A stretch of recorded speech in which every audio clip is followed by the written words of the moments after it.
Hey guys, today I have with me Realme Narzo 30A. The smartphone offers a 6.5-inch IPS LCD display having a pixel density of 270 ppi and a refresh rate of 60 Hz.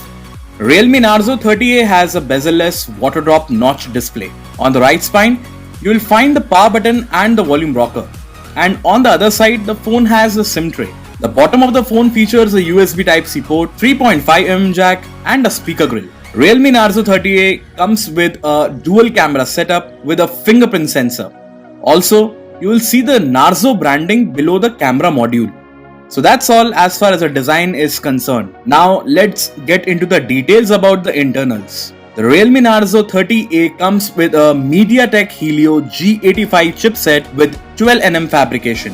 For multitasking, you will get 3GB of RAM and the internal capacity of the smartphone is 32GB, which can be further expanded up to 256GB. Realme Narzo 30A offers a 6000 mAh battery powered by an 18-watt fast charging facility. Coming to the camera aspects, the phone features a 13-megapixel dual camera setup and includes a 13-megapixel primary camera supported by a 2-megapixel depth camera. Also, the phone offers an 8-megapixel front camera with a CMOS sensor. The software version of the Realme Narzo 30A is Android 10 with Realme UI. So guys, that's it for Realme Narzo 30A. Thank you so much for watching this video.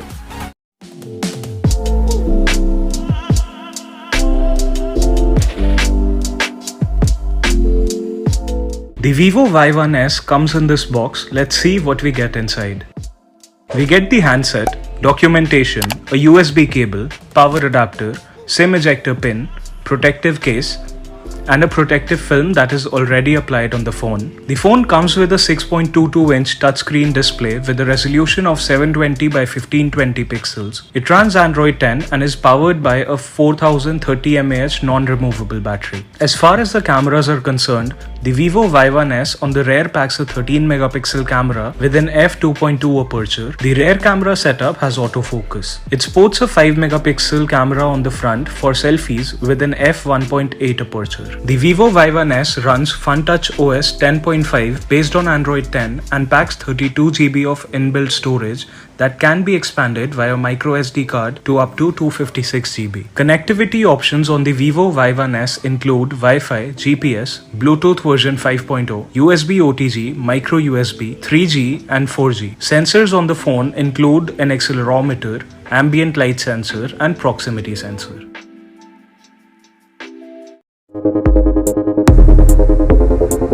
Beat time.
So this is the Motorola G9. Let me run you through all the specifications of this device.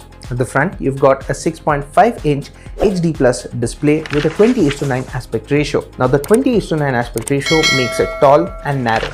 That means is that it's comfortable to hold, but reaching the top of the display is not very easy during single-handed usage.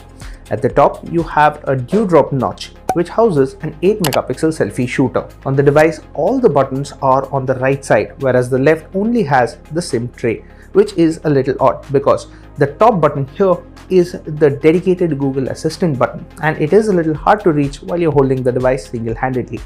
The power and the volume buttons are comfortable to reach.